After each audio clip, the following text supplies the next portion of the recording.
وبه نستعين وهو خير المعين صلى الله على سيدنا محمد وآله الطاهرين اللهم صل على محمد. آپ عزیزان کی خدمت میں تفسیر موضوعی کے طور پہ قرآن کریم کی آیت الم تری کے معنی پیش کیے جا رہے تھے. گزشتہ دو درسوں میں ہم نے الم تری کے عربی کے کلمات کو دو مرحلوں میں ملاحظہ کیا کہ آپ کی خدمت میں عرض کیا گیا تھا کہ عربی کے جتنے بھی قرآن کریم میں کلمات ہیں دو مرحلوں میں ان کی تحقیق کرنا ہمارے لیے لازم ہے. ان میں سے پہلا ہمارے پاس مرحلہ ہے کہ ایک لفظ کے لغوی معنی کو ہمیں تحقیق کرنا ہے، ایک لفظ کے لغوی معنی دیکھنا. لیکن قرآن کریم میں ایک لفظ کے فقط لغوی معنی سے مسئلہ حل نہیں ہوتا، بلکہ ادھر لازم ہے کہ ہم یہ بھی دیکھیں کہ اللہ سبحانہ وتعالیٰ نے اس لفظ کو استعمال کس معنی میں کیا ہے. جیسا کہ علوم میں بھی ہم پڑھتے ہیں، خصوصاً اصول فقہ میں استنباط حکم شرعی کے ضمن میں یہ قاعدہ پڑھایا جاتا ہے کہ احادیث اور آیات کریمہ میں آپ فقط ایک لفظ کے لغوی معنی کے اوپر اکتفا نہیں کر سکتے، بلکہ آپ کے لیے لازم ہے کہ آپ اس کے بعد اس کا استعمال بھی مد نظر رکھیں، استعمال بھی ملاحظہ کریں. لہٰذا اسی طریقے سے ہم نے اس کلمہ الم تری کے لغوی معنی کے بعد استعمال کو ملاحظہ کیا، اور ہمارے سامنے استعمال کے مرحلے میں یہ معنی آیا کہ بعض اوقات اس سے مراد غور و فکر کرنا ہے، بعض اوقات اس سے مراد تعجب کرنا ہے، اور بعض اوقات اس سے مراد تنبیہ یا توجہ دلانا ہے.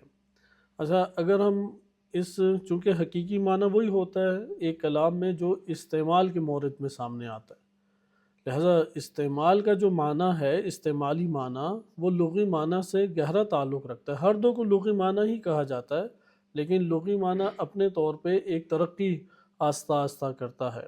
چونکہ بولنے والا متکلم جب ایک لفظ کو بول کے ایک معنی سامع تک پہنچانا چاہتا ہے تو اس میں اس نے کون سا معنی پہنچایا یہ مد نظر اصل ہوتا ہے. لہذا قرآن کریم میں بھی اللہ سبحانہ وتعالیٰ نے حقائق سے انسان کو روشناس کرایا ہے، اور ان حقائق کو بیان کرنے کے لیے ایسے الفاظ کا سہارا لیا جو سب سے بہتر طور پہ ان کلمات کے معنی کو انسان کے سامنے بیان کر سکیں. لہٰذا یہ بات آپ کے سامنے اجاگر ہوئی کہ عربی لغت کے بعد ہمارے لیے لازم ہے کہ ہم استعمال کے مرحلے کو بھی مد نظر رکھیں. استعمال کے مرحلے میں تین معنی ہمارے لیے ادھر قابل غور ہیں، اور انشاءاللہ آج ہم آیت سے بھی آغاز کریں گے براہ راست. پہلا معنی تھا غور و فکر کرنا، یعنی الم تری، کیا تم نے نہیں دیکھا. اس سے مراد یہ کہ یعنی تم غور و فکر کرو. یعنی اگر ہم اس کو مثبت معنی میں الم تری منفی پیرائے میں غور و فکر کی طرف ابھار رہا ہے، یعنی ظاہراً جیسا ہم اردو میں بعض اوقات کہتے ہیں کہ کیا تم غور نہیں کرتے، کیا تمہیں دکھائی نہیں دیتا، یعنی تمہیں دکھائی نہیں دیتا، یعنی کیا مراد ہے کہ اگر آپ ادنا سا بھی غور و فکر کریں تو آپ کو یہ معنی سمجھ آ جائے گا. تو الم تری کا اگر ہم محاوراتی طور پہ ترجمہ کریں تو ہم یہ کہہ سکتے ہیں کہ کیا تم نے نہیں دیکھا، یعنی کیا مطلب تم نے نہیں دیکھا کہ اگر تم غور و فکر کرو تو تمہیں یہ چیز دکھائی دے دے گی.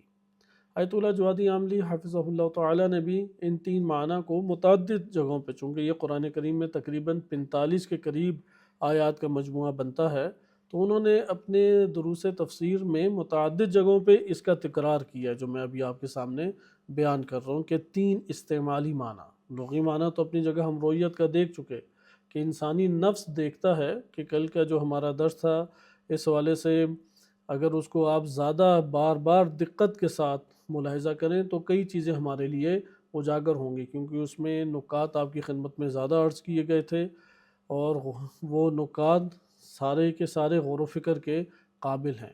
چونکہ ایک انسان، وہ ذات ایک ہے، لیکن ذات کے دیکھنے کے ذرائع کیا ہیں، وہ ذرائع متعدد اور مختلف ہیں. مثلا ایک ذریعہ آنکھ ہے دیکھنے کا، انسان کے ایک ذریعہ دیکھنے کا کیا ہے، مثلا دل ہے، دل سے انسان دیکھتا ہے. انسان کے ایک دیکھنے کا ذریعہ کیا ہے، قوت عقل ہے. پھر دیکھنے سے انسانی نفس کرتا کیا ہے، وہ شکار کرتا ہے، وہ پکڑتا ہے، کس کو؟ معلومات کو پکڑتا ہے۔ لہذا انسانی نفس کے پاس اس سے معلومات آتی ہیں ان چیزوں کے ذریعے سے۔ اگر انسان نے مادی جہان سے معلومات لینی ہے تو اسے اعضائے جسم کی ضرورت ہے۔ براہ راست وہ قوت خیال اور قوت عقل کو کار فرما نہیں کر سکتا۔ آغاز میں اس کے لیے ضروری ہے کہ اپنے انہی اعضاء و جوارح کے ساتھ اس مادی اجسام سے وہ تعلق پیدا کرے، اور اس طرح معلومات انسانی نفس کے پاس منتقل ہوتی ہیں۔ دوسرا طریقہ کار ہے قوت خیال، کہ جو برزخ کی معلومات آپ تک پہنچانے کا ایک وسیلہ بن سکتا ہے۔ اسی طرح ایک اللہ تعالیٰ نے عالم اور دنیا عقل قرار دیا، دنیا عقل ہے۔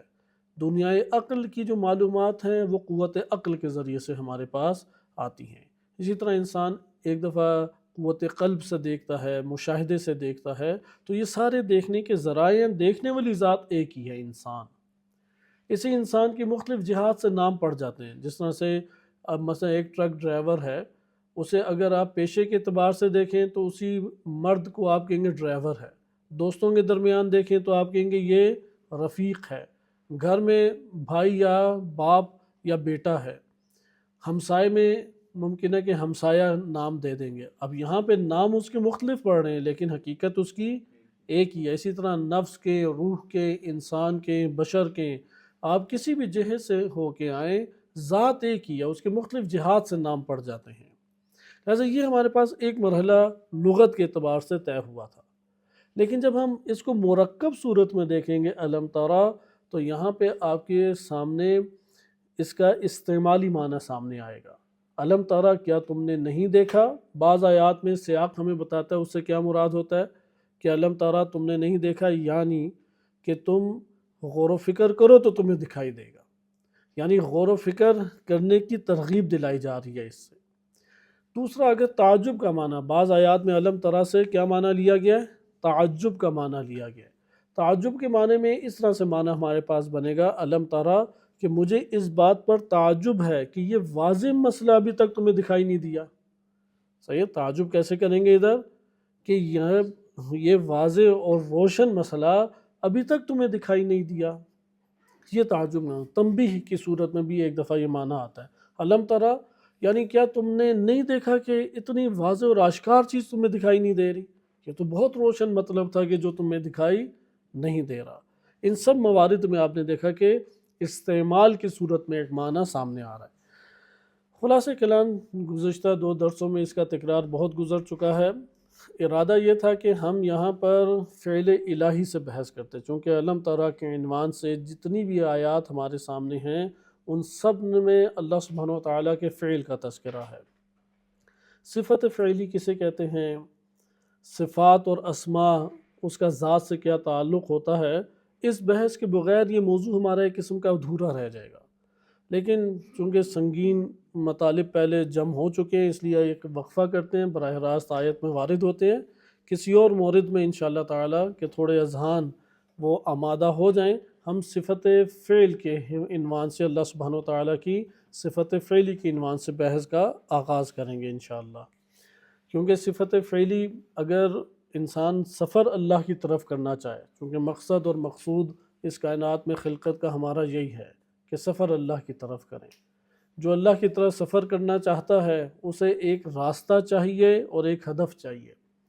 ہدف اور منزل وہ اللہ تعالیٰ کی ذات ہے، وہی انسان کے لیے ہدف قرار پاتی ہے، وہی انسان کے لیے وطن قرار پاتی ہے۔ حتیٰ کہ یہ روایت صوفیہ کی کتب میں وارد ہوئی ہے، محدثین کی کتب میں اصلاً وارد نہیں ہوئی کہ حب الوطن نصف الایمان، کہ وطن کی محبت کیا ہے؟ نصف ایمان ہے۔ یہ اصلاً محدثین کی کتب میں نہیں آئی، یہ صوفیہ کی کتب میں سب سے پہلے آئی، اور ان کے مقصود نظر بھی یہی تھا کہ جہاں سے انسان کی روح یا انسان کی جڑ، روح کی جڑ پیوست ہے، وہ اس کا وطن ہے۔ اس جہان سے محبت یعنی آخرت سے محبت نصف الایمان ہے۔ اس وطن کی طرف انسان نے لوٹنا ہے، یہ مادی در و دیوار والا وطن ادھر مراد نہیں ہے۔ اس لیے یہ جو کہتے ہیں کہ وطن کی محبت نصف ایمان ہے، اس سے مراد روح کا وطن ہے، جسم کا وطن نہیں ہے۔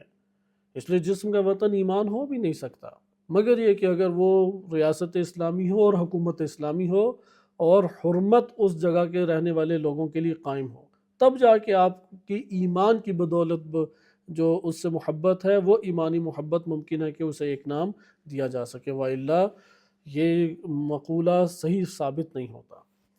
لہذا صفت فعل انسان جب سالک اللہ کی طرف بنتا ہے، بڑھنا چاہتا ہے، چونکہ ہر انسان خلق اللہ تعالیٰ نے اسی لیے کیا ہے کہ وہ اللہ تعالیٰ کی طرف بڑھے۔ اگر کوئی علم انسان کو اللہ کی طرف نہیں بڑھاتا وہ علم نافع نہیں ہے اس کے لیے۔ اگر کوئی خدمت، کوئی عمل، کوئی زندگی کا اس کا کار خیر وہ اللہ کی طرف اسے گامزن نہیں کرتا، وہ اصلاً کار خیر نہیں ہے۔ حتیٰ کہ محبت اہل بیت علیہ السلام محبت الہی کی وجہ سے ہے۔ اگر محبت اہل بیت علیہ السلام سے محبت الہی پیدا نہیں ہوتی، یہ محبت اہل بیت نہیں ہے، یہ غلو میں آ جائے گا۔ یہ تو کیونکہ واسطہ ہیں اہل بیت علیہ السلام، ایسا راہ ہے اہل بیت علیہ السلام۔ یہ بات جب ہمارے لیے واضح ہوئی تو سفر کہاں سے شروع ہو؟ سفر میں سالک سب سے پہلے افعال الہی پہ نگاہ کرتا ہے، افعال الہی کے اوپر وہ پھر ایک وقت آتا ہے کہ اس بات کا معتقد ہو جاتا ہے، عقیدہ باندھ لیتا ہے کہ ہر کام کائنات میں وہ اللہ تعالیٰ کی جانب سے ہو رہا ہے۔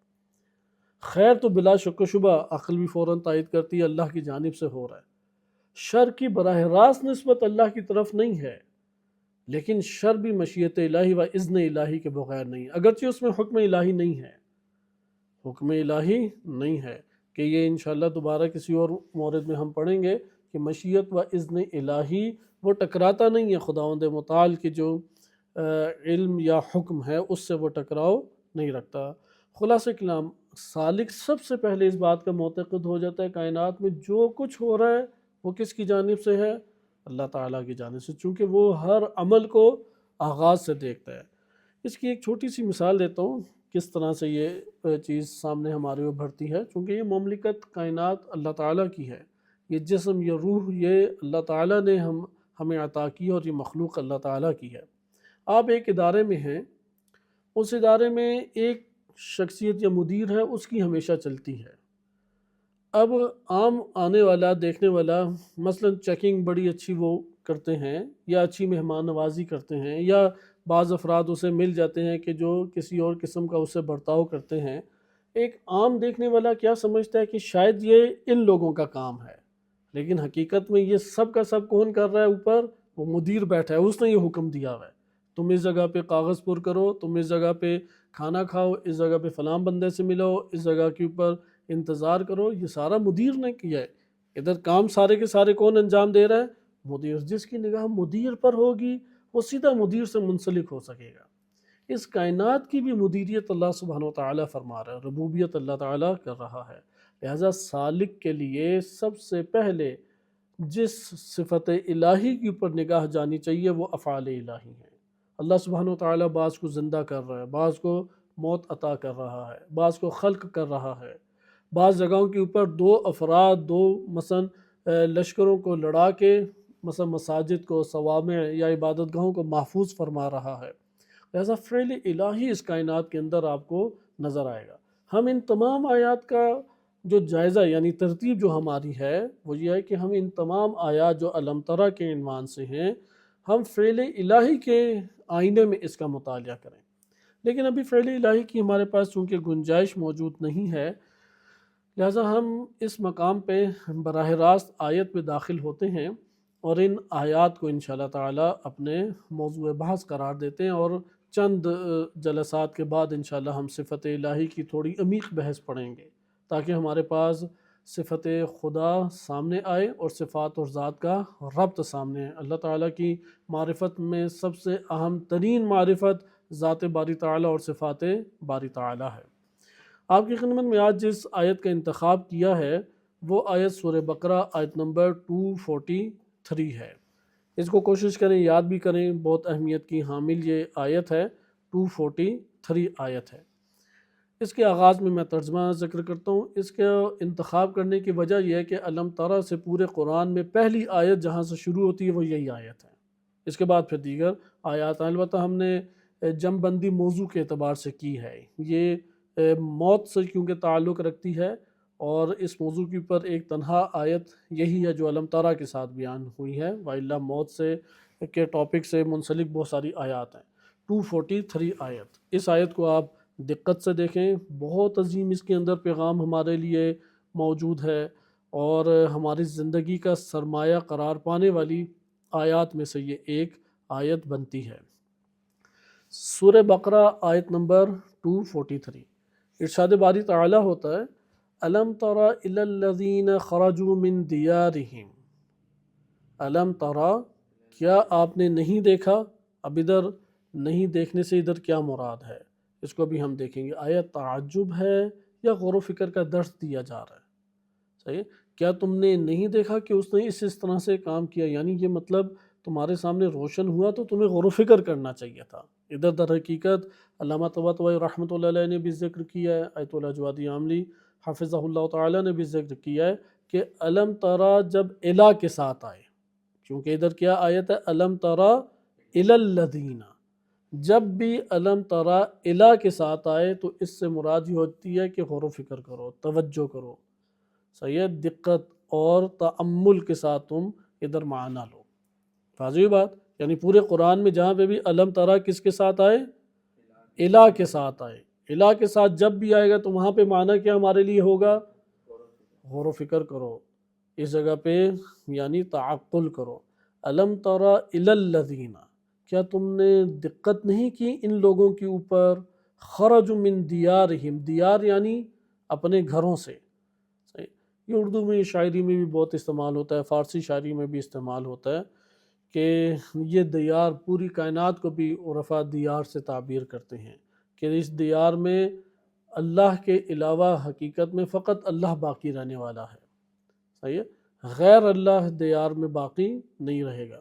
بہرحال یہاں پہ ہے گھروں سے نکلے، دیارہم، کیا آپ نے ان لوگوں پر غور و فکر نہیں کیا کہ خرجوا من دیارہم وہم الوف حذر الموت، کہ وہ لوگ جو ہیں وہ موت سے گھبرائے ہوئے تھے، موت سے ڈرے ہوئے تھے، موت سے سہمے ہوئے تھے، کہ آپ نے ان لوگوں کے اوپر غور نہیں کیا۔ ادھر ہمارے پاس چند کلمات ہیں کہ ترا سے کیا مراد ہے، چونکہ ترا ضمیر کون سی ہے؟ مفرد کی ضمیر ہے، یا گر گئی، یعنی مفرد مذکر مخاطب کی ہے، کیا تم نے غور نہیں کیا؟ ادھر ظاہراً نبی صلی اللہ علیہ وآلہ وسلم کو یہاں پر مخاطب کیا گیا ہے، لیکن حقیقت میں لوگوں کو ہدایت دینا مقصود ہے۔ المیزان میں بھی یہ بات بیان کی ہے، اور یہ بات ہمارے لیے قرآن کریم کی آیات میں ایک اور یہ بحث ہے، انشاءاللہ اس کی طرف کسی اور مورد میں اشارہ کریں گے۔ قرآن کے جو خطابات ہیں نبی صلی اللہ علیہ وآلہ وسلم کو، کیا وہ سارے کے سارے فقط رسول اللہ کو ہیں، یا رسول اللہ کے ذریعے بعض اوقات ہدایت دینا بھی مقصود ہے؟ اس کو اصطلاح میں کہا جاتا ہے کہ عربی میں ایک محاورہ ہے، ایاک عانی واسمعی یا جارا، صحیح ہے، کہ میں سنا رہا ہوں پڑوسن کو، کیونکہ بیگمات کو ڈائریکٹ نہیں سنا سکتے، آج کل لوگ ڈرتے ہیں، تو وہ پھر مثلا بچے کی طرف رخ کر کے نا خوب سناتا ہے، تو اس سے وہ سمجھ جاتی ہے بیگم بھی کہ کیا یہ کہنا چاہ رہے ہیں۔ تو یہ اس کو کہتے ہیں کہ ایاک عانی، کہ میری مراد تم تھے، واسمعی یا جارا، لیکن میں پڑوسن کو سنا رہا ہوں۔ اب پیچھے اس کے واقعہ ہے ایک کہ عرب تھا، وہ دیواریں ساتھ ملی ہوتی تھیں، تو اس نے کسی اور کو سنانا تھا، تو وہ پھر ساتھ والی پڑوسن تھی، اس کو خوب اس نے وہاں پہ سنائی، لیکن مقصود وہ تھا اور وہ سمجھ بھی رہا تھا کہ یہ مقصود ہے، بعد میں یہ محاورہ بن گیا۔ صحیح، ایاک اسمعی، ایاک عانی واسمعی یا جارا۔ اور علوم قرآنیہ میں بیان کیا کہ قرآن میں ایک بڑا مجموعہ خطابات کا ایسا ہی ہے کہ اللہ سبحانہ وتعالیٰ نے ظاہراً نبی صلی اللہ علیہ وآلہ وسلم کو خطاب کیا، لیکن مقصود کون ہے؟ امت مقصود ہے، عامۃ الناس و بشر، یہ مقصود ہے۔ یہ آپ کے پاس اس طور پہ آئے تو یہاں پہ یہ حقیقت آشکار ہوئی کہ قرآن کریم کی یہ جو آیت ہے الم ترا، پورے کے پورے قرآن میں وہاں پہ اگرچہ خطاب نبی صلی اللہ علیہ وآلہ وسلم کو ہے، لیکن حقیقت میں خطاب کس کو ہے؟ وہ براہ راست خطاب امت کو ہے، ہم کو ہے، لوگوں کو ہے۔ ادھر بھی اسی طریقے سے کہ الم تر الی الذین خرجوا من دیارہم، کیا آپ نے توجہ نہیں کی، غور نہیں کیا ان لوگوں پر جو اپنے گھروں سے نکلے، وہم الوف حذر الموت، کہ وہ گھبرائے ہوئے اور سہمے ہوئے تھے، کس سے؟ موت سے ڈرے ہوئے تھے، صحیح ہے۔ الوف یہاں پہ آلاف کے معنی میں، آلاف آپ جانتے ہیں کہ الف کسے کہتے ہیں؟ ہزار کو، صحیح، الف دینار آج کل 40 سفر کی وجہ سے ویسے بھی آشنائی ہو گئی ہے کہ وہ لوگ تعداد میں ہزاروں تھے، جب نکلے ہیں تو ہزاروں لوگ تھے، وہم الوف، حضر الموت ادھر مفعول لہو ہے، یعنی مفعول لہو آپ جانتے ہیں کہ سبب کو بیان کر رہا ہوتا ہے کہ وہ لوگ اس لیے نکلے، وہم الوف، ہزاروں کی تعداد میں لوگ اپنے گھروں کو چھوڑ کے نکلے، باہر بھاگے، وہ حضر الموت، کس سے کیوں بھاگے؟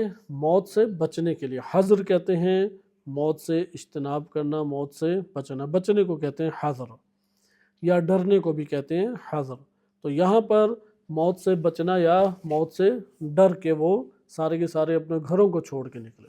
فقال لهم اللہ، تو اللہ نے انہیں کہا، فقال لهم اللہ، کہ اللہ نے انہیں کہا۔ انشاءاللہ یہ جب ہم صفات فعل پڑھیں گے تو تب آئے گا کہ اللہ کا کہنا کیسے ہے، صحیح۔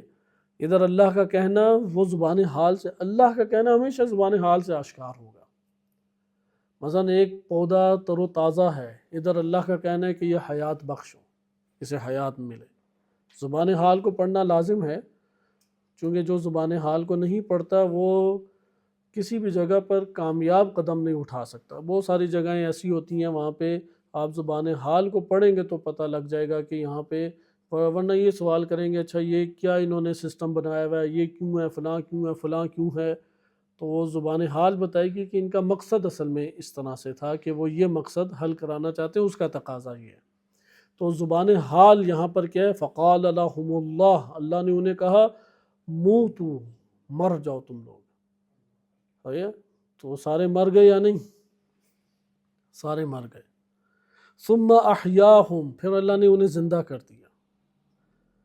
ان اللہ لذو فضل علی الناس، بے شک اللہ بہت فضل کرنے والا ہے لوگوں کے اوپر۔ فضل الہی کی وجہ سے زندگی ہے۔ عدل الہی ہو تو پہلے گناہ پہ ہی ہمیں اس دنیا سے رخصت ہو جانا چاہیے تھا۔ ولیکن اکثر الناس لا یشکرون، لیکن اکثر لوگ شکر ادا نہیں کرتے، فضل الہی سے استفادہ کرتے رہتے ہیں، شکر گزار نہیں ہیں۔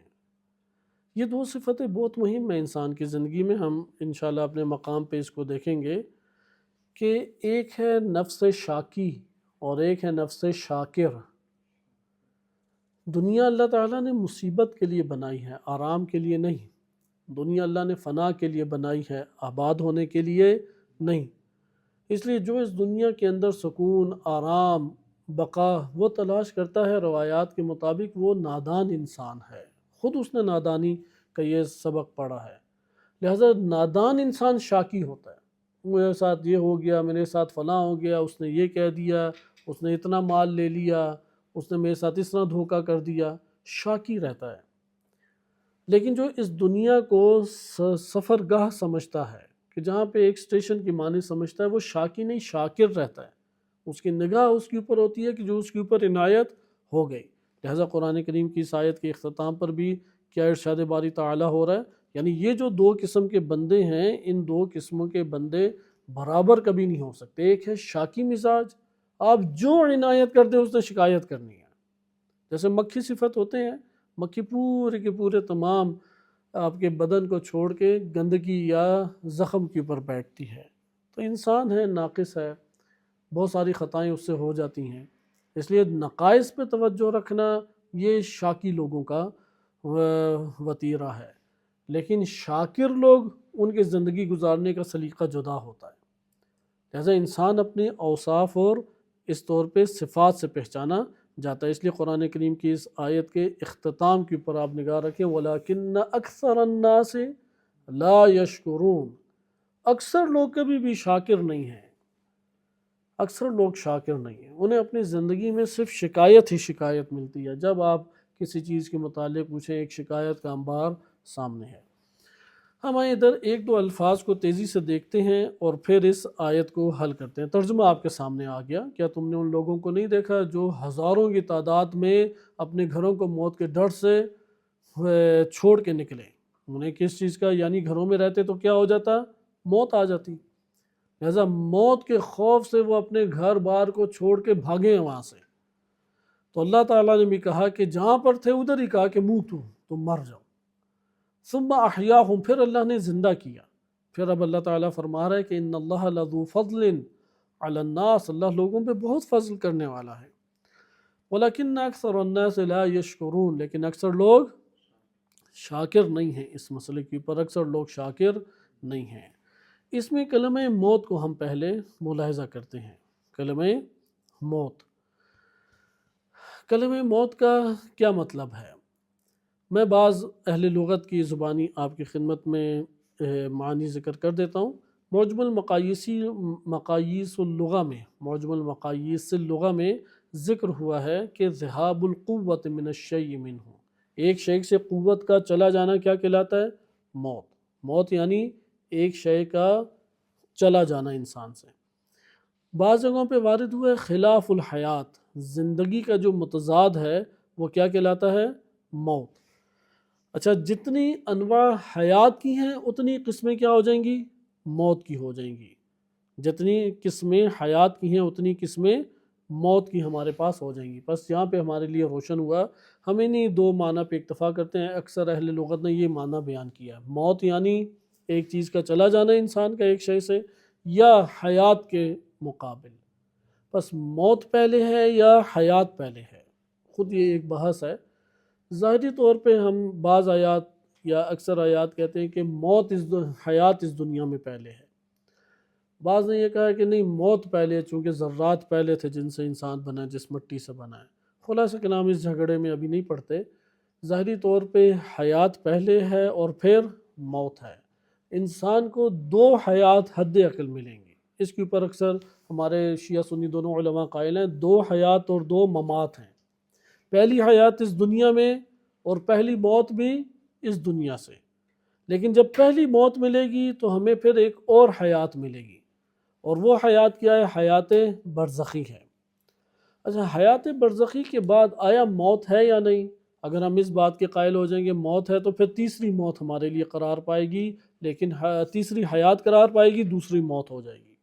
صحیح، قیامت میں انسان ہمیشہ رہے گا اور برزخ میں بھی موت ہوگی۔ اس کے بارے میں قرآن کریم کی ایک آیت بھی ہے کہ جس سے علماء کرام استفادہ کرتے ہیں، استدلال کرتے ہیں، کہ جس میں یہ جو روز قیامت اٹھائے جائیں گے افراد، ان کی زبانی ہیں کہ یہ ہمارے پہلی موت تھی، یا پہلی موت کے بعد ہم نے اس کا ذائقہ چکھا ہے۔ مثلا لا یذوقون فیہا الموت الا الموتۃ الاولی، ایک یہ ہمارے پاس آیت ہے، یا دوسری ہمارے پاس آیت ہے کہ جس میں آیا ہے کہ دو موتیں ہیں، اے پروردگار تو نے ہمیں دو زندگیاں دیں اور دو موتیں دیں۔ صحیح ہے، سورہ غافر آیت نمبر 11 میں، قالوا ربنا، اے ہمارے رب، امتنا اثنتین، دو مرتبہ تو نے ہمیں موت دی، واحییتنا اثنتین، اور دو دفعہ تو نے حیات دی، فاعترفنا بذنوبنا، ہم اپنے گناہوں کا اعتراف کرتے ہیں،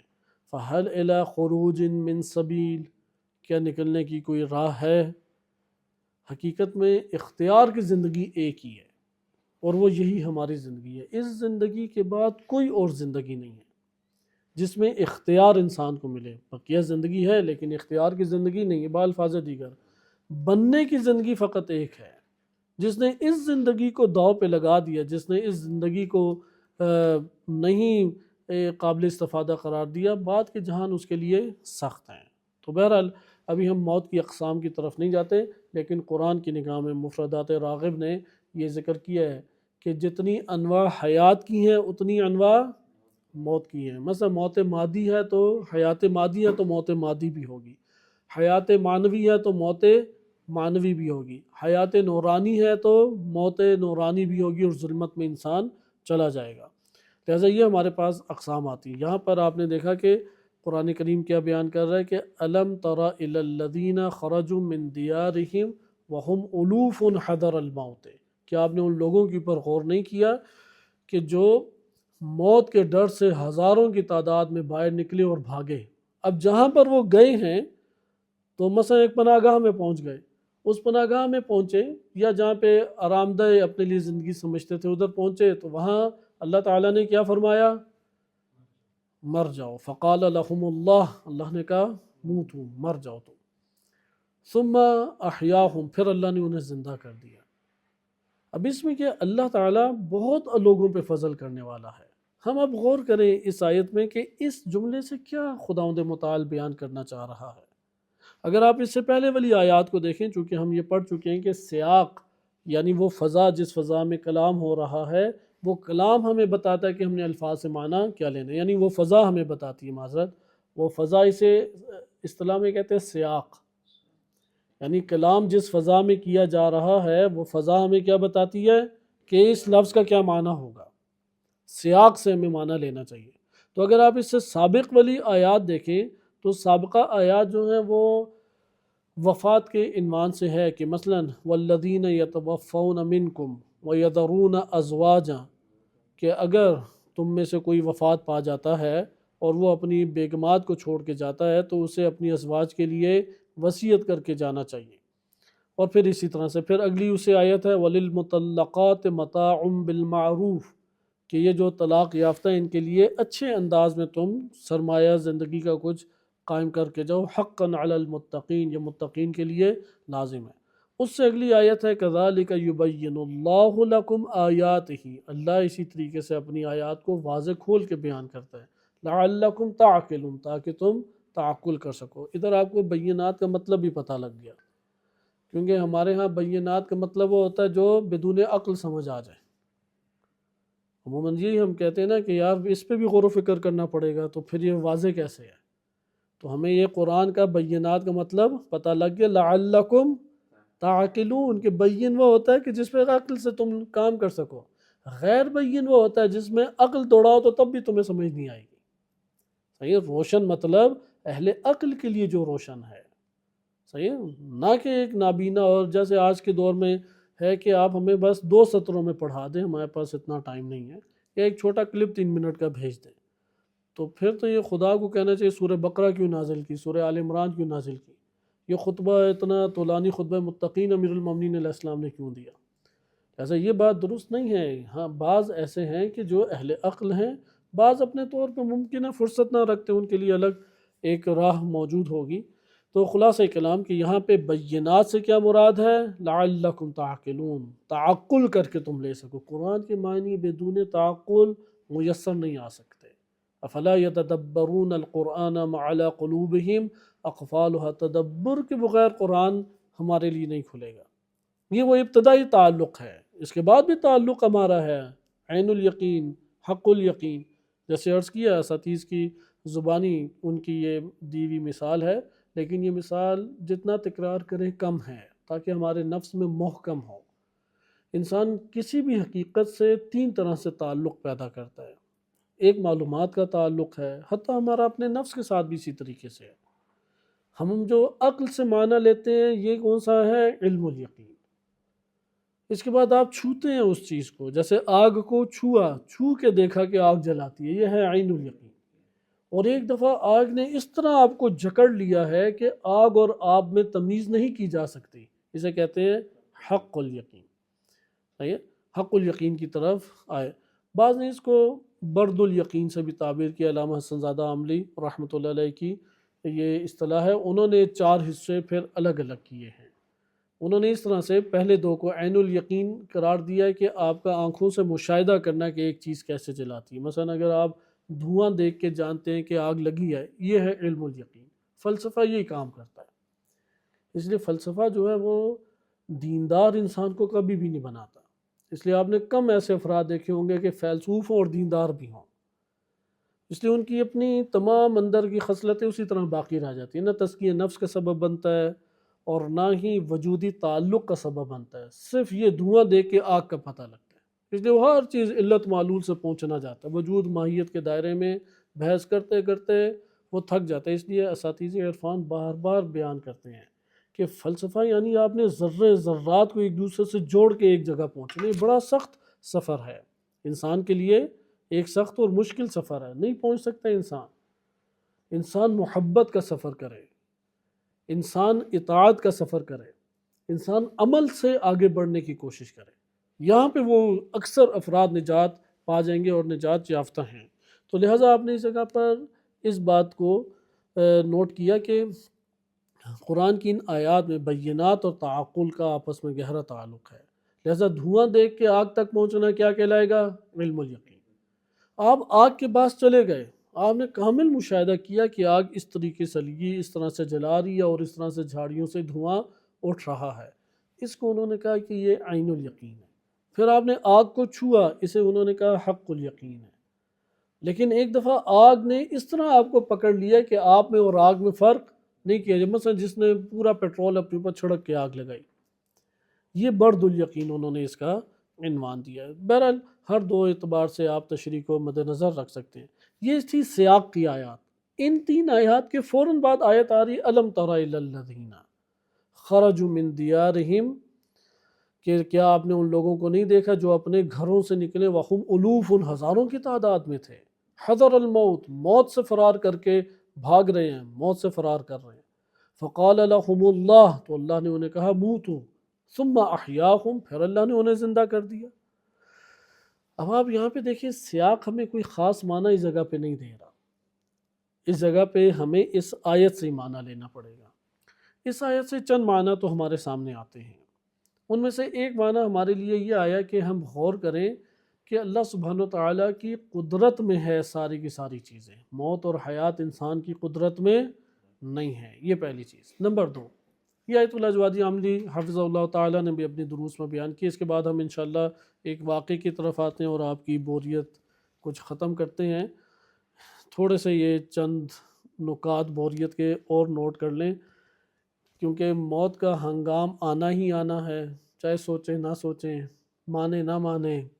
میت کو دیکھ کے انسان سمجھتا ہے میرے اوپر یہ وقت نہیں آئے گا، لیکن ہم سب کو یہ یقین ہے کہ اگلا دن ہمارا اس طرح کا نہیں ہے جس طرح آج گزرا ہے، وہ جدا ہے، وہ الگ ہے۔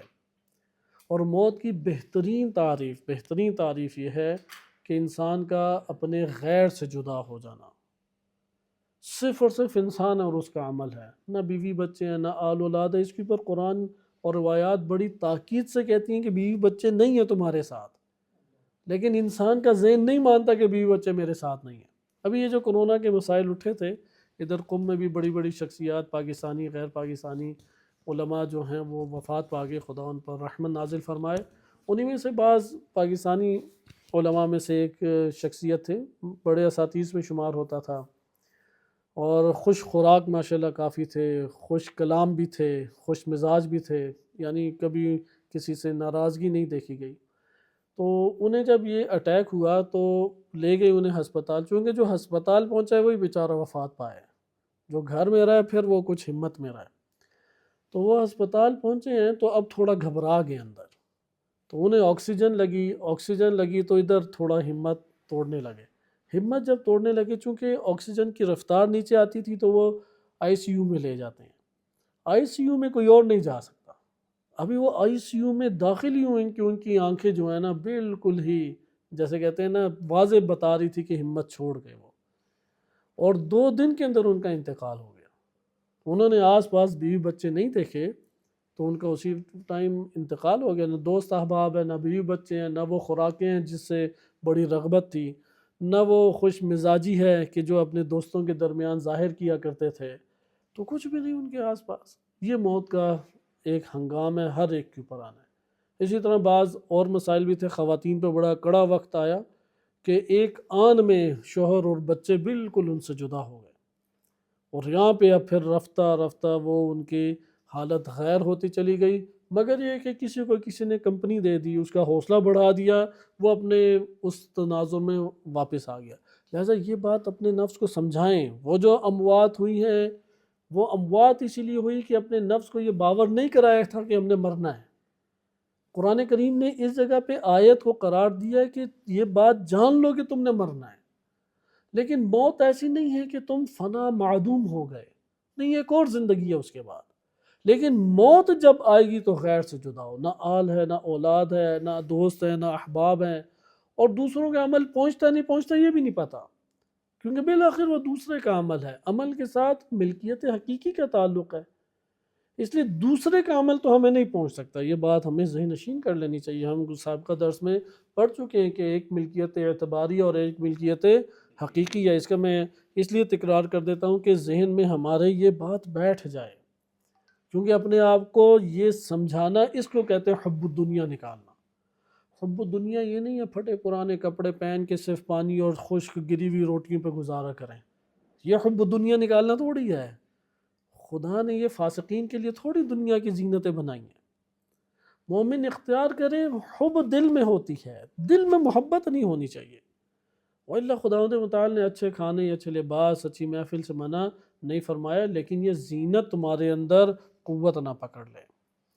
اس ٹائم ہمارے لیے ایک مشکل، حوزہ علمیہ کی بڑی مشکلات میں سے ایک مشکل پیدا ہو چکی ہے، چونکہ اصطلاحات کی طرف شدید رجحان ہے۔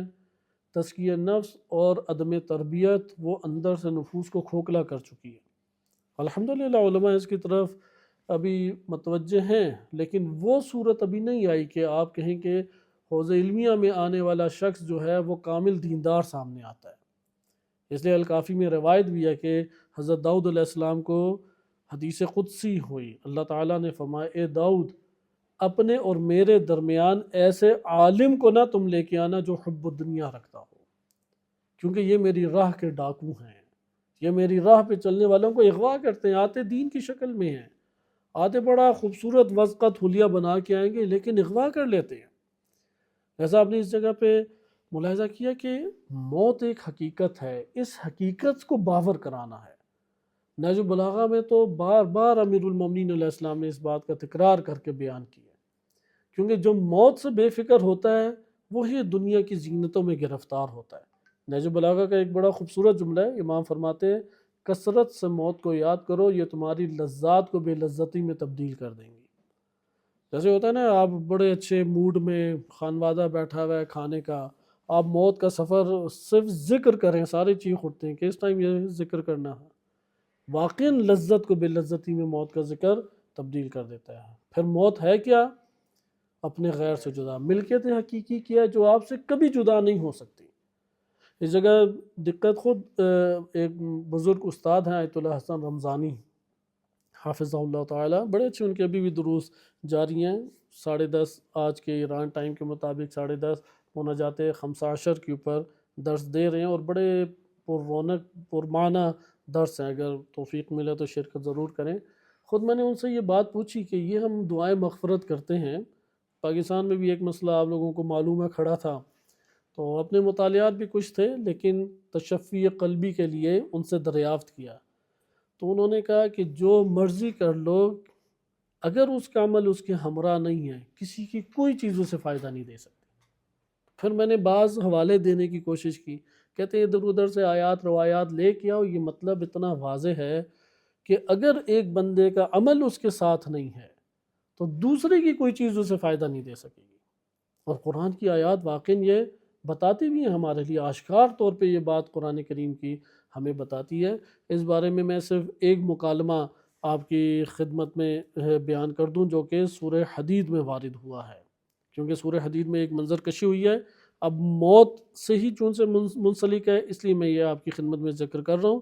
پھر ہم اس کے بعد روایت میں آتے ہیں۔ اس آیت کے ضمن میں بڑا خوبصورت واقعہ بیان ہوا ہے، 2-3 ہم اہم نکات لے لیں موت کے حوالے سے تاکہ موت سے آشنائی ہو۔ الذی خلق الموت والحیات لیبلوکم ایکم احسن عملا، اللہ نے زندگی کو خلق اس لیے اس دنیا میں کیا ہے کہ تاکہ آزمایا جائے، موت کو بھی خلق کیا اور زندگی کو بھی خلق کیا۔ اس لیے قرآن نے 2 نقشے کھینچے ہیں لوگوں کے، ایک ہے فرار از موت اور ایک ہے انتظار از موت، انتظار موت ہے اور ایک فرار موت ہے۔ فرار موت کرنے والے صرف دعوے کرتے ہیں کہ ہم سے بڑھ کر ولی اللہ کون سا ہے، جیسے بعض ہیں سب سے اونچا نعرہ حیدری لگا کے اپنا وظیفہ سمجھتے ہیں کہ سارے مسائل حل ہو گئے۔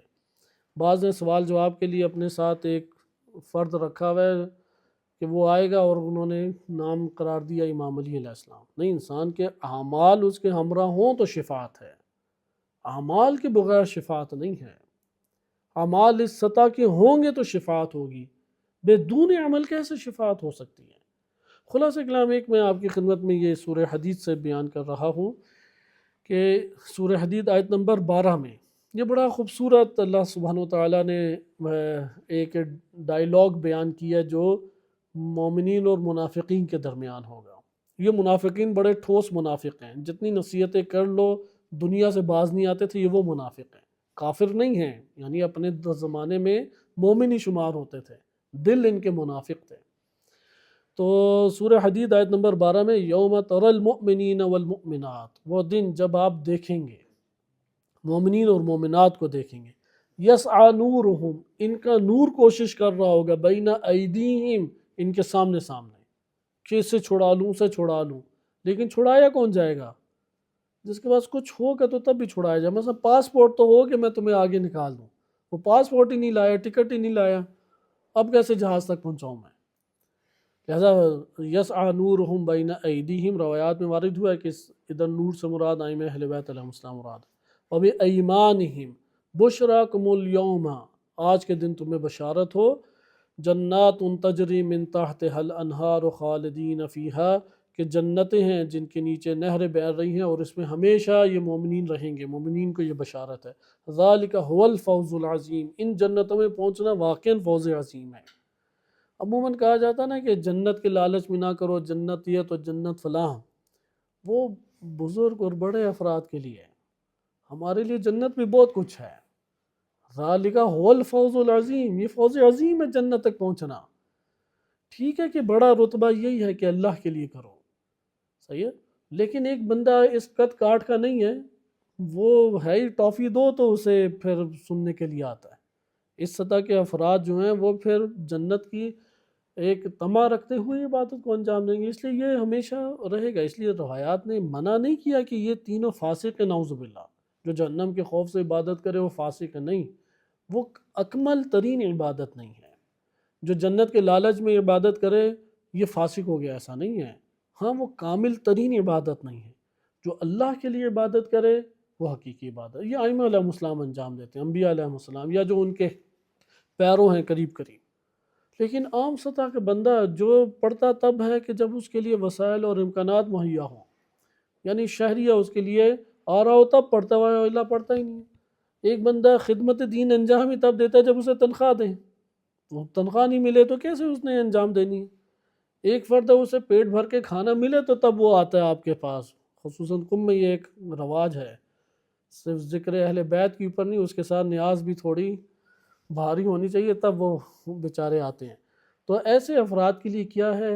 جنت فوز العظیم ہے، ان کے لیے ہے کہ بھائی نہریں بہہ رہی ہوں گی، ہر چیز ہوگی، اصحاب تمہارے بیٹھے ہوں گے اور فلاں فلاں دیگر ایک نقشہ جو کھینچا گیا ہے۔ خلاصہ کلام آگے دیکھیں، یوم یقول المنافقون والمنافقات، اس دن منافقین اور منافقات کہیں گے جب یہ جنتوں میں بہترین طرز کی زندگی بسر کر رہے ہوں گے۔ اور ان آیات سے ہمیں یہ پتہ لگتا ہے دونوں ایک دوسرے کا منظر بھی دیکھیں گے۔ جہنم وہ ایک بہت بڑی دیگچی نہیں ہے جس میں پکڑ کے بندے پھینک رہے ہیں، یہ جنت کا فاسد نظریہ ہے، جہنم کا فاسد نظریہ ہے۔ اور جنت بھی یہ نہیں ہے کہ ایک بہت بڑا باغ ہے اور بس اسے ہر قسم کی شہوات ہی بس انجام دیتے رہو، اللہ کی طرف ایک ذرہ توجہ بھی نہیں جانی۔ یہ دونوں نظریات باطل ہیں، لیکن یہ ضرور ہے کہ جنت اور جہنم چونکہ یہ روحوں کا تبادلہ ہے، جنت اور جہنم انشاءاللہ کسی درس میں آیا تو آپ کے سامنے کلامی، فلسفی اور عرفانی نظریات کے تناظر میں جنت جہنم کا بیان کیا جائے گا۔ ادھر صرف اس آیت سے ہمیں یہ پتہ لگتا ہے ایک دوسرے کی حالت دونوں دیکھیں گے۔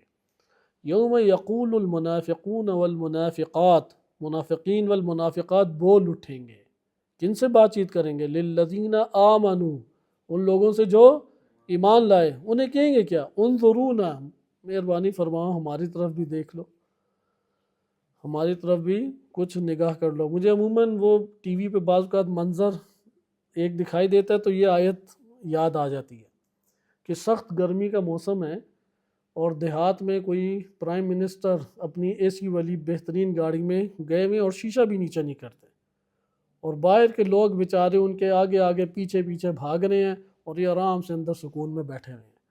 تو ادھر بھی کچھ ایسا ہی منظر ہے کہ جنتی بالکل بہترین زندگی اور لباس اور آسائشوں میں ہیں، اور یہ ان کی منتیں کریں، انظرونا، برائے مہربانی دیکھ لیجئے، نقتبس من نورکم، یہ جو نورانیت آپ نے اختیار کیا ہے کچھ ہمیں بھی اس نورانیت سے دے دیں آپ۔ قیلا تو کہا جائے گا، یہ کہنے والے فرشتے ہیں، یعنی باڈی گارڈ بھی ادھر موجود ہیں مومنین کے، وہ کہیں گے پیچھے ہٹو ادھر سے، ارجعوا پیچھے چلے جاؤ یہاں سے، وراءکم وہ پیچھے جا کے وہ پھر کام مانیں گے۔ آپ نے دیکھا بیچارے غریب جن کے پاؤں میں جوتے نہ ہوں، وہ چمکتی گاڑی کو ہاتھ لگانا ہی فضیلت سمجھتے ہیں، تو یہ بھی پیچھے پڑ جائیں گے، پھر بھاگے بھاگے آئیں گے، فَالْتَمِسُوا نُورًا اب التماس کرنے لگ جائیں گے، گر جائیں گے، پاؤں پڑیں گے، فَضُرِبَ بَيْنَهُمْ بِسُورٍ لَهُ فرشتے کہیں گے انہیں سمجھ تو نہیں زبان آتی، انہیں سیدھا کرتے ہیں، ایک دیوار کھینچ دیں گے، وہ ایک دیوار ان دونوں کے درمیان، باب باطنہ فیہ الرحمہ یہ وہ باب ہے کہ جو باطن کی طرف رحمت ہی رحمت ہے، وظاہرہ من قبلہ العذاب اور جو ان مجرمین منافقین کی طرف ہے ادھر سے عذاب نکلے گا، ادھر سے وہ پھر یہاں سے وہ پیچھے چلے جائیں گے، پھر اب وہ رک جائیں گے کیا؟ پہلے انہوں نے منت سماجت کی، پھر التماس کیا، تو فرشتوں نے بھی پہلے بڑے طریقے سے سمجھایا، اب کیا آوازیں دیں گے، ینادونہم زور زور سے آوازیں لگائیں گے، الم نکم معکم ہم تمہارے ساتھ نہیں تھے، ساتھ ہی تو رہتے تھے، ایک ساتھ بیٹھتے تھے، ایک ساتھ مثلا درس سنا کرتے تھے، ہمسائے تھے ایک دوسرے کے ساتھ، الم نکم معکم مل کے کتنے ہم نے کھانے کھائے ہیں، ایک ہی خاندان سے ہیں، اپنے بڑے رشتے ناطے جوڑیں گے، قالو اب یہاں سے یہ جواب دیں گے اہل ایمان، بھلا کیوں نہیں ساتھ ہی تھے ہم، رشتہ داریاں بھی ہیں، ہمسائیگی بھی ہے، دوست احباب بھی ہیں، وَلَكِنَّكُمْ فَتَنْتُمْ أَنفُسَكُمْ تم اپنے نفوس کے ذریعے آزمائے گئے ہو، وَتَرَبَّصْتُمْ منتظر رہتے تھے، ہاں آگے آئے گی تو دیکھ لیں گے، ابھی تو کھائیں پئیں عیاشی کریں، وَارْتَبْتُمْ شک میں رہتے تھے کہ پتہ نہیں ان جیسا ہمارے لیے بھی عذاب ہوگا یا نہیں ہوگا، ویسے ہوتا ہے نا آج کل، کیونکہ ہم نے جس طرح سے ایک نقشہ بنایا ہوا ہے، اگر وہ حساب کتاب کریں جو ہمارے ہاں ہے، نہ کہ دین، ایک دین کا حساب کتاب ہے، ایک ہم لوگوں کا ہے، ہم لوگوں کا جو حساب کتاب ہے اس میں تو ہم نام لیں تو جنت میں، تو پھر جو اہل کربلا تھے وہ نفع میں رہے یا نقصان میں رہے؟ کیونکہ اس قربانی کے بغیر ہی جب اتنے مقامات مل رہے ہیں تو پھر کس نے اپنے بیوی بچوں کو جا کے اس طرح سے موت کے حوالے کرنا ہے، بھوک پیاس اور تلواروں کی کاٹ اپنے بدنوں پہ اس نے محسوس کرنی ہے؟ اگر اسی طرح سارے مقامات ملنے ہیں تو پھر ہم بھی کہیں گے یا علی مدد، ٹھیک ہے پہنچ گئے، پھر تو ان شہداء کی کیا فضیلت ہے، یہ جو قربانی دینے والے ان کا کیا مقام ہے؟ جیسے یہاں پہ وَارْتَبْتُمْ وہ شک میں رہتے تھے ہمیں عذاب ملے گا یا نہیں ملے گا، یہ نتیجہ نکلے گا یا نہیں نکلے گا، بڑی امیدیں انہوں نے باندھی ہوئی تھیں، اس لیے وَغَرَّتْكُمُ الْأَمَانِيُّ تمہیں تمہاری غلط تمناؤں نے تمہیں نقصان پہنچایا، دھوکہ یہ جو تم نے اپنے اندر خود ہی سے بنا سنوار کے نظریات خواہشیں تمنائیں پالی ہوئی تھیں، انہوں نے تمہیں اصل میں ڈبویا ہے، حتی جاء امر اللہ یہاں تک کہ اللہ کا امر آ گیا، یعنی موت کا وقت آ گیا، اب آ گیا موت کا وقت، اب ہر چیز جو غیر ہم سے جدا، نہ وہ دوست احباب ہے جن سے زندگی سجتی تھی، نہ اہل و عیال ہیں جن کے بغیر گزارا نہیں ہوتا تھا، نہ وہ صحت ہے جس کے اوپر بڑی اکڑ ہمیں تھی، کچھ بھی باقی نہیں رہا، وغرکم اللہ وغرکم باللہ الغرور اور اسی دھوکے نے تمہیں اللہ کے ساتھ دور کر دیا، دھوکے میں مبتلا کر دیا، فَالْيَوْمَ لَا يُؤْخَذُ مِنْكُمْ فِدْيَةٌ آج کوئی فدیہ رشوت نہیں آج لی جائے گی،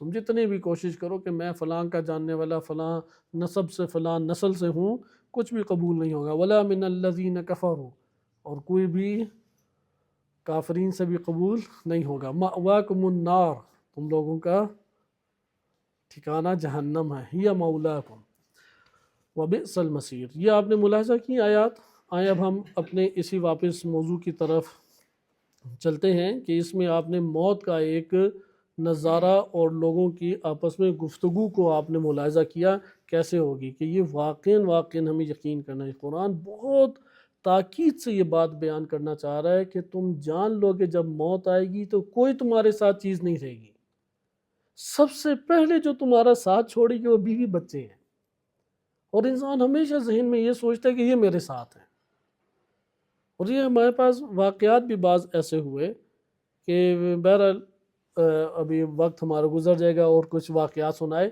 تو خلاصہ کلام موت اپنے غیر سے جدا ہو جائے، صرف عمل ساتھ جائے گا، روایت میں یہ وارد ہوا صرف اور صرف عمل، کچھ بھی ساتھ نہیں جائے گا۔ عمل ایک خاص سطح کا ہوگا تو شفاعت ہوگی، ورنہ شفاعت بھی نہیں ہوگی۔ روایات اہل بیت علیہ السلام میں ہے کہ اللہ اور ہمارے درمیان کوئی پارٹی بازی نہیں ہے۔ علامہ حسن زادہ عاملی رحمۃ اللہ علیہ بڑی تاکید سے کہتے ہیں کہ شفاعت پارٹی بازی نہیں ہے، پارٹی بازی نہیں ہے، فضل الہی ہے جو آشکار ہو گیا اہل بیت علیہ السلام کے ذریعے سے۔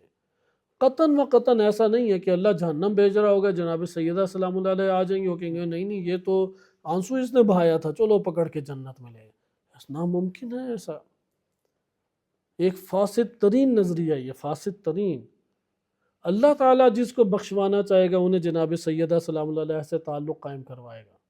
اللہ تعالیٰ جس کو بخشوانا چاہے گا امام علی علیہ السلام کی شفاعت کے دروازے اس کے لیے کھول دے گا۔ جو اللہ کا ہی دشمن ہے کیسے پہنچ سکتا ہے؟ ناممکن ہے یہ چیز۔ لہذا اب اس آیت میں آپ دیکھیں، موت یعنی حیات کی ضد ہے، موت یعنی چیز کا چلے جانا، موت برحق ہے، ملنی ہے۔ اس لیے جو موت سے اپنی زندگی میں آشنا نہیں ہے، پھر اس طرح سے موت اسے آتی ہے کہ جسم کے ایک ایک ذرے سے وہ جدا کرتا ہے۔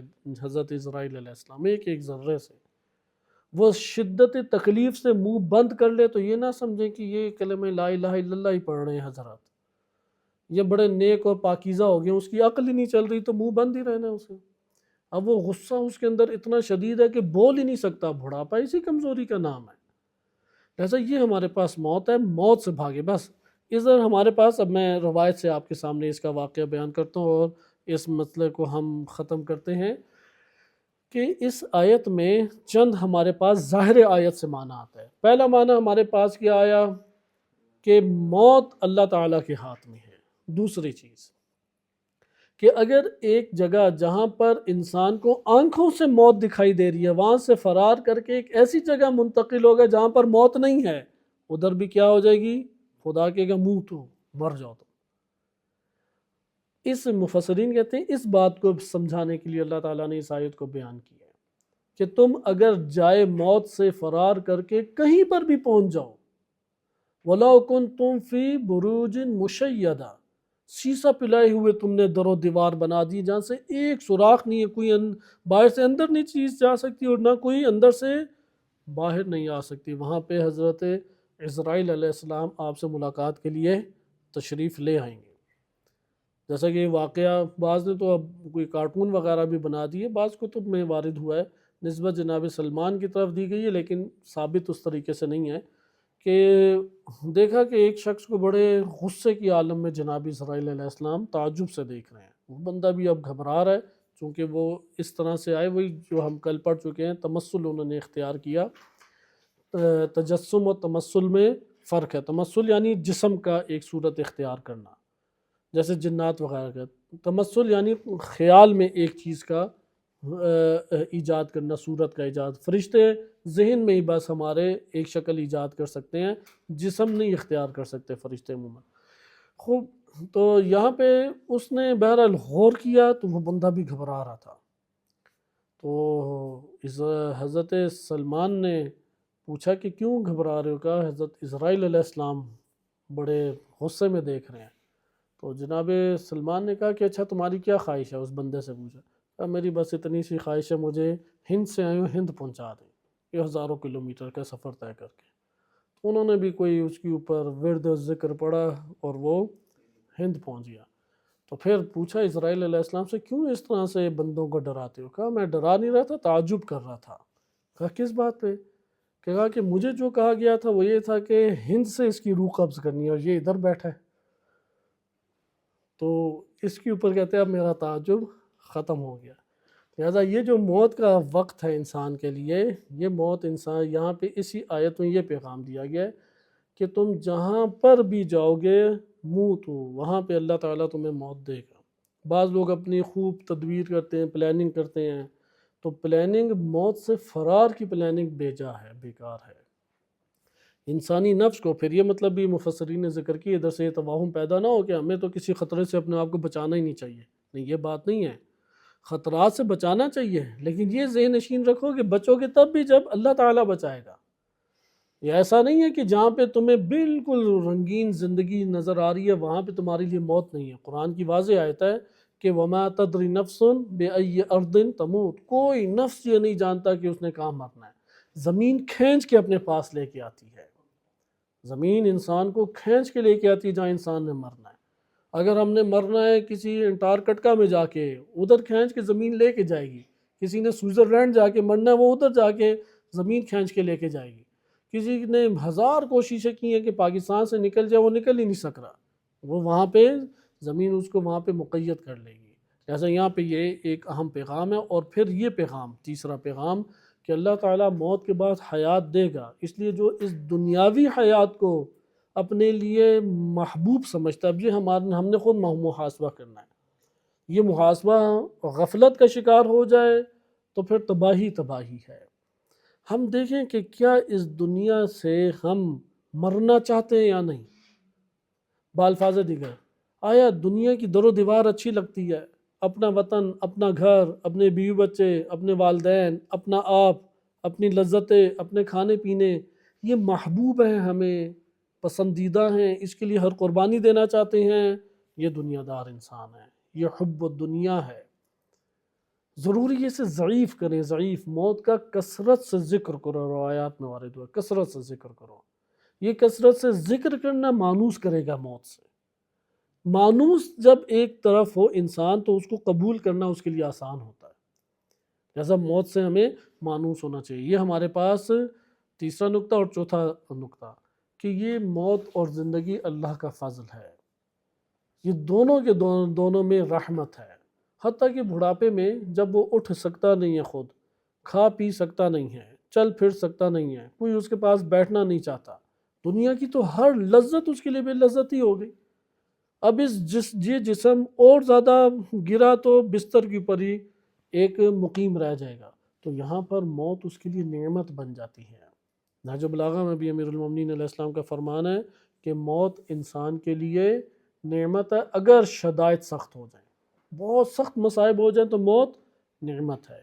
تیزی سے آئیں، یہ تو آپ نے اس آیت سے مطلب لے لیا، اور ادھر قرآن نے کہا غور کرو۔ وہ لوگ بھاگ گئے تھے ہزاروں کی تعداد میں، اور اب پرسکون جگہ پر پہنچے تو اللہ نے انہیں موت دے دی، اور پھر اللہ نے انہیں حیات دی تاکہ اس بات کو قبول کرو یہ واقعات حق ہیں کہ مرنے کے بعد زندگی ہے۔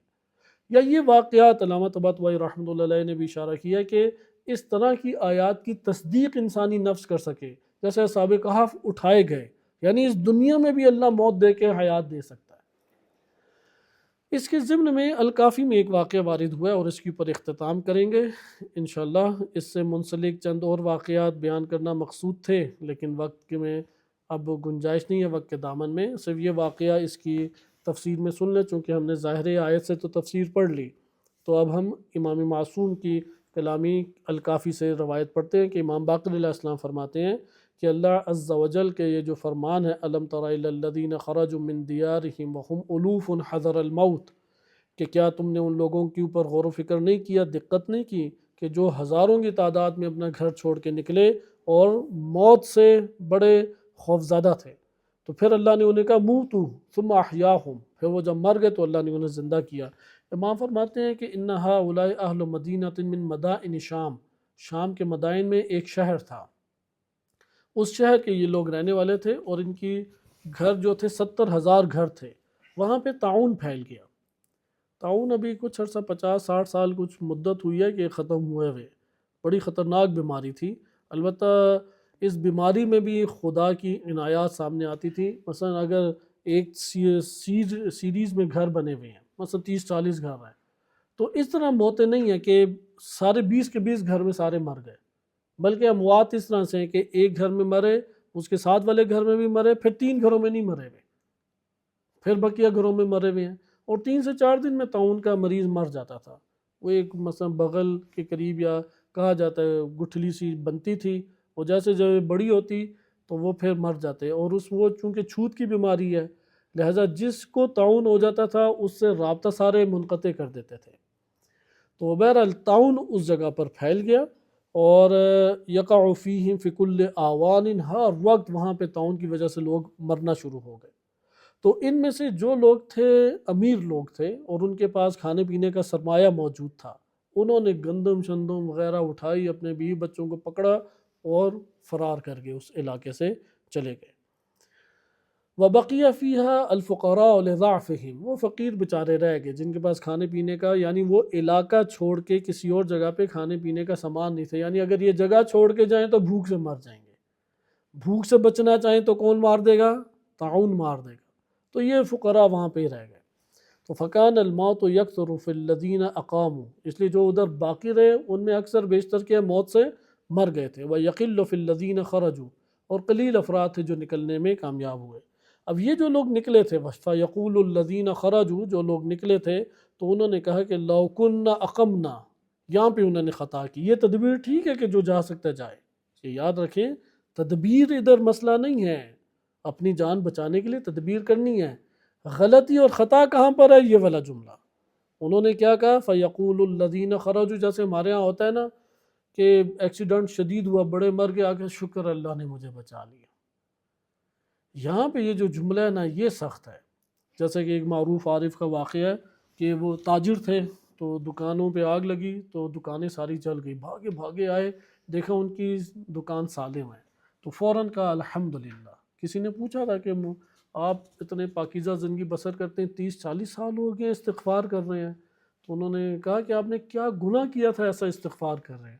کہا ایک الحمدللہ نے مجھے مجبور کیا کہ اتنے سال استغفار کرو۔ تو دوسروں کا خیال رکھنا اور موت کی حقیقت کو قبول کرنا اور خداوند متعال کی تدبیر کے اوپر راضی ہونا، یہ انسان کے لیے لازم ہے۔ لہٰذا ادھر وہ غلط جملہ دیکھیں جس کی وجہ سے یہ مشکل پیدا ہوئی۔ انہوں نے کہا فیقول الذین خرجوا، وہ لوگ جو نکلے، لو کنا اقمنا، اگر ہم بھی اسی طرح سے قیام کرتے، لکثر فینا الموت، تو ہمیں بھی اکثر موت کا شکار ہو جاتے، اکثر ہم میں سے بھی مر جاتے۔ ہم بچے کیوں ہیں؟ چونکہ فرار کر گئے، اور وہ لوگ مرے کیوں ہیں؟ چونکہ ادھر قیام تھا ان کا۔ اس خطا کو دور کیا، اس تفکر کو، اس فکر کو یہاں پہ آ کے توڑا ہے۔ جیسا کہ امام علی علیہ السلام نہج البلاغہ میں فرماتے ہیں، میدان جنگ سے فرار کرنے والا اپنی زندگی کے دن بڑھا نہیں لیتا۔ زندگی کے دن تو گنے چنے ہیں، وہ فرار کر کے آخر کہاں جائے گا؟ اگر کوئی اس بات کو دل سے قبول کر لے، واقعاً اس عارضی اور قلیل مدت زندگی میں خالص ہو کے اللہ کے لیے کام کرے اور اگلے جہان کو وہ اپنے نعمات سے پر کرے گا۔ اس لیے ان کا یہ خطا کیا تھی کہ یہ جملہ تھا، اگر ہم میں سے رہ جاتے ادھر، ہم نہ ادھر سے گئے ہوتے تو اکثر ہم میں سے سارے مر چکے ہوتے۔ وَيَقُولُ الَّذِينَ أَقَامُوا، اور جو رہنے والے تھے وہ کہتے ہیں کہ اگر ہم یہاں سے چلے جاتے تو ہم میں بڑے قلیل لوگ مر پاتے۔ اس لیے موت کو انہوں نے موت کی بازگشت کس کی طرف پلٹا دی؟ اپنی طرف۔ تو اس جگہ پہ فاجتمع رأیہم جمیعا، یہاں تک کہ سب کی رائے ایک ہو گئی۔ اب تعاون ان میں وارد ہوا اور ان لوگوں نے جتنے لوگ نکل سکتے تھے وہ نکلے بہرحال، اور کس وجہ سے نکلے؟ موت کے ڈر سے نکلے، اور پھر مختلف علاقوں میں بٹ گئے۔ اب جب اللہ کا حکم آیا تو یہ جتنے جہاں جہاں پر بھی تھے اجتماعی طور پہ سب کی موت ہوئی۔ عموماً ایک روایت ہے، بہرحال ابھی ہمارے پاس پڑھنے کی گنجائش نہیں ہے، اجتماعی موت سے پتہ لگتا ہے تو عذاب ہوا ہے، وائلہ اجتماعی اموات نہیں ہوتی۔ تو یہ سب کے سب وہاں پہ پھر فنا ہو گئے اور مر گئے۔ جہاں جہاں پہ یہ لوگ اترے تھے اور اطمینان کی زندگی بسر کرتے تھے، اللہ تعالیٰ نے ان کو کہا موتوا جمیعاً، کہ سب کے سب مر جاؤ، فماتوا من ساعتہم، اسی وقت سارے کے سارے مر گئے، اور صاروا رمیماً یلوح، کہ وہ لوگ بالکل، وہ ہوتی ہے نا ہڈیاں چورا چورا ہو جاتی ہیں، اس طرح سے ان کی ہڈیاں چورا چورا ہو گئی اور جلد ان کی بکھر کے رہ گئی۔ اور کانوا علی طریق المارۃ، کہ وہ بعض ایسے تھے جو ابھی چلنے والے راستوں کے اوپر ہی تھے، تو ان جگہوں کے اوپر ہی ان لوگوں کی انتقال ہو گیا۔ پھر خداوند ان جگہوں سے جب اللہ کا ایک نبی گزرا، انبیاء میں سے ایک نبی گزرا بنی اسرائیل کا، کہا جاتا ہے حزقیل علیہ السلام تھے، تو انہوں نے جب ان ہڈیوں کو دیکھا تو وہاں پہ انہوں نے گریہ کیا اور اللہ تعالیٰ سے فرمایا کہ بار الہ ان کو زندہ فرما اس گھڑی، تاکہ میرے لیے یہ میں جان سکوں۔ تو تب اللہ تعالیٰ نے ان کو وہاں پہ زندگی دی اور یہ سارے کے سارے دوبارہ سے زندہ ہوئے۔ بہرحال پھر آگے تھوڑا سا کلام ہے، اس کے اوپر ہم اکتفا کرتے ہیں، چونکہ اس طرح کے اور واقعات بھی انشاءاللہ اگلے درس میں بعض واقعات ابتدا میں آپ کی خدمت میں عرض کروں گا، جس میں صرف یہ ہمارے لیے اہم پیغام ہے جو آیت دینا چاہ رہی ہے کہ موت اور حیات حقیقت میں کسی ہستی کے ہاتھ میں ہے تو وہ اللہ تعالیٰ کے ہاتھ میں ہے۔ لہذا کسی کے جانے کے اوپر بہت زیادہ شدید غمناک ہونا بھی صحیح نہیں ہے، اور نہ ہی تدبیر اپنی ترک کرنا صحیح ہے۔ اللہ تعالیٰ نے تدبیر کا حکم دیا، لیکن تدبیر اپنی جان بچانے کی کس نظریے سے کریں گے کہ موت اللہ نے دینی ہے تو وہ موت دے گا، چونکہ بالآخر اس نے موت دینی ہے۔ چونکہ موت قرآن کریم میں تکرار سے یہ بات آئی ہے کہ اذا جاء اجلها لا یؤخر اذا جاء اجلها، اصلاً اللہ تعالیٰ کی طرف سے اجل آ جائے تو وہ مؤخر نہیں ہوتی، صدقہ دیں، دعائیں کریں، جو مرضی کر لیں، موت اس سے نہیں ٹلے گی۔ بلکہ قرآن نے تو یہ واضح کہا ہے رسول اگر آپ کو موت آ رہی ہے تو کوئی بچ سکتا ہے پھر موت سے؟ کیسے موت سے کوئی بچ سکتا ہے؟ اگر صدقہ اور دعاؤں سے اور ان چیزوں سے کوئی ہستی بچ سکتی ہوتی تو پھر تو نبی صلی اللہ علیہ وسلم کو موت ہی نہیں آنی چاہیے تھی۔ لہذا ایک موت ٹل جائے گی جو عارضی موت ہے، لیکن ایک حقیقی موت وہ کبھی بھی نہیں ٹلنے والی، اور موت حقیقت میں ایک کمال ہے موت، چونکہ مادے کی زندگی یہ نقص ہے، جب مرتا ہے تو اس کی مادی زندگی ختم ہو جاتی ہے اور ایک مجرد زندگی ہے جہاں پہ وہ اس در و دیوار اور اس زمان مکان کا محتاج نہیں رہتا۔ اس لیے موت چاہے کافر کو ہے یا مومن کو ہے، ہر دو صورتوں میں موت کی حقیقت کیا ہے وہ کمال ہے۔ انشاءاللہ اس کو اگلے درس میں ملاحظہ کریں گے۔ صلی اللہ علیہ سیدنا محمد وآلہ الطاہرین۔